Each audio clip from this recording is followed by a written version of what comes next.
Ma'am O T P. ಹಾಂ ಹಾಂ 1 minute 1 minute.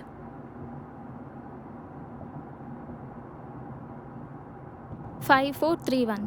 Okay ma'am. ಆಮಾ ಆಫೀಸ್ ಬಿಡ್ತು ಬರ್ತಿದ್ದಾನೆ. ಎಂತ ಮಳೆನಾ? ಮಂಗಳೂರಲ್ಲಿ ಮಳೆ ಇದ್ದಿದ್ದೆ. ಹಾಂ ಕ್ಯಾಬಲ್ಲೇ ಬರ್ತಿದ್ದೇನೆ. ಸರಿ ಮನೆಗೋಗಿ ಕಾಲ್ ಮಾಡ್ತೇನೆ. ಬಾಯ್.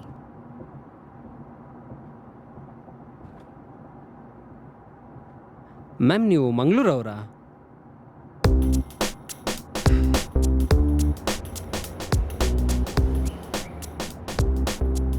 FM ಅಂದ್ರೆ ರೇಡಿಯೋ ಸಿಟಿ 91.1 ಆಯ್ತಾ ಲಕ್ಕಡಿ ಮಾರ್ನಿಂಗ್ ಕೇಳ್ತಾ ಇದ್ದೀರಾ ನಿಮ್ಮ ರಚನಾ ಜೊತೆಗೆ.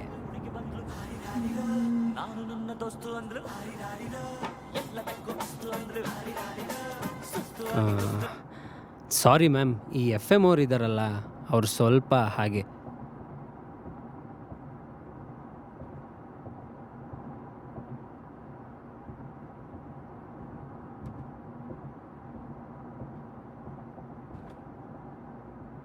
ನಿನ್ನನ್ನು ಕಣ್ತುಂಬ ಕಾಣುವಾಸೆ ಎಲ್ಲಿರುವೆ, ಒಮ್ಮೆ ನಿನ್ನನ್ನು ಕಣ್ತುಂಬ ಕಾಣುವಾಸೆ ಎಲ್ಲಿರುವೆ ಭುವಿ.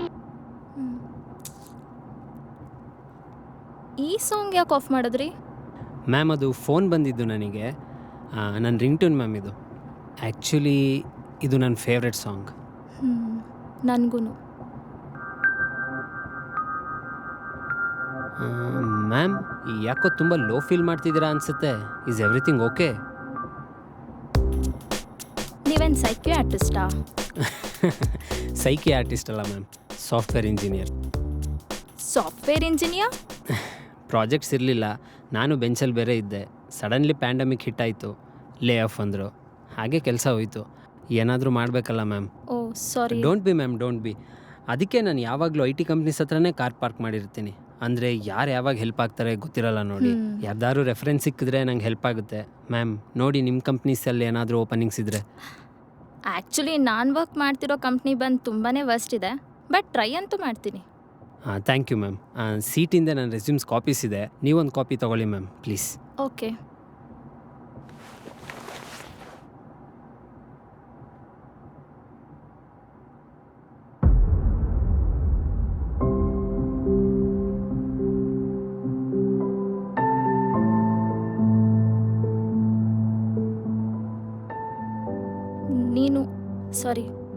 ನೀವು 12th ಮಂಗಳೂರಲ್ಲಿ ಮಾಡಿದ್ದಾ?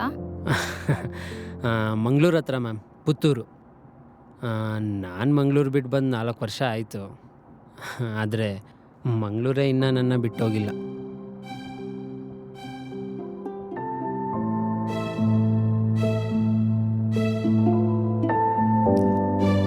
ಗಾಡಿ ಸ್ವಲ್ಪ ಸೈಡ್ಗೆ ಹಾಕ್ಬೋದಾ? ನನಗೆ ತಲೆ ತುಂಬ ನೋವ್ತಿದೆ. ಹಾಂ ಶೋರ್ ಮ್ಯಾಮ್, ಮುಂದೆ ಹಾಕೋಣ. ಅಲ್ಲಿ ಮುಂದೆ ಲೆಫ್ಟಿಗೆ ಹಾಕ್ತೀನಿ.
ಕಾರಲ್ಲಿ ತುಂಬ ಮಾತಾಡ್ತಿದ್ದೆ ಅಲ್ವಾ?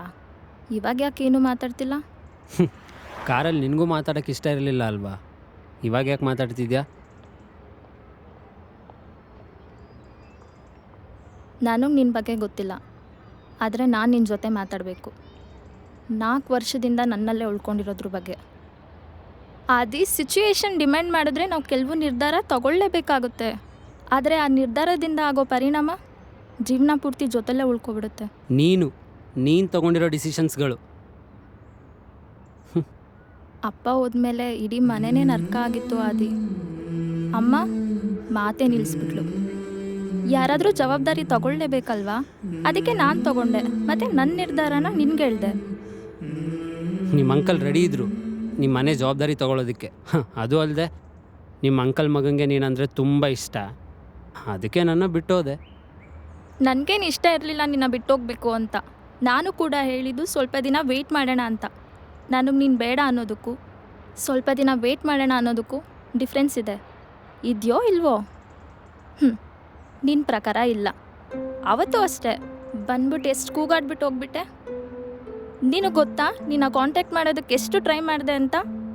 ಏನು ನೀನು ಹೇಳಿದ್ದು ಇದನ್ನೆಲ್ಲ ನಾವು ಇಲ್ಲಿಗೆ ನಿಲ್ಲಿಸ್ಬಿಡೋಣ, ಫ್ಯಾಮಿಲಿ ಮುಖ್ಯ. ಅದು ಅಲ್ಲದೆ ನಮ್ಮಮ್ಮ ಮದುವೆಗೆ ಬೇರೆ ಒಪ್ಕೊಂಡಿದ್ದಾರೆ. ಫ್ಯಾಮಿಲಿ ಉಳಿಸ್ಕೊಳ್ಳೋದು ಅಷ್ಟು ಇಂಪಾರ್ಟೆಂಟು ಇಷ್ಟು ಇಂಪಾರ್ಟೆಂಟ್ ಅಂತ ಅಷ್ಟುದ್ದ ಹೇಳೋದಳು ನೀನು.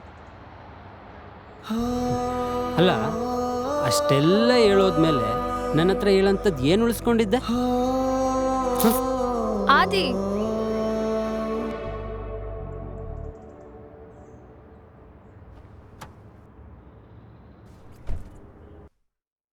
ಆದಿ, ಅಷ್ಟು ಚಿಕ್ಕ ವಯಸ್ಸಲ್ಲೇ ನನ್ನ ಮುಂದೆ ದೊಡ್ಡ ದೊಡ್ಡ ಪ್ರಶ್ನೆಗಳಿದ್ವು. ಏನು ಮಾಡಬೇಕಂತ ಗೊತ್ತಾಗ್ತಿರ್ಲಿಲ್ಲ. ಮುಂದೆ ಎಜುಕೇಷನ್ ಕಂಟಿನ್ಯೂ ಮಾಡಬೇಕಾ ಬೇಡವಾ? ಅದರಲ್ಲೂ ಯಾರ ಹೆಲ್ಪು ತೊಗೊಳಕ್ಕೂ ನನಗಿಷ್ಟ ಇರಲಿಲ್ಲ. ಥ್ಯಾಂಕ್ಫುಲ್ಲಿ ಕಾಲೇಜ್ ಆದಮೇಲೆ ನನಗೆ ಬೆಂಗಳೂರಲ್ಲಿ ಜಾಬ್ ಆಯಿತು. 2 ವರ್ಷದಲ್ಲಿ ಅಂಕಲ್ ಸಾಲ ಎಲ್ಲ ತೀರಿಸ್ದೆ. ಆದರೆ ನಿನ್ನ ಮಾತ್ರ ಕಳ್ಕೊಂಡೆ.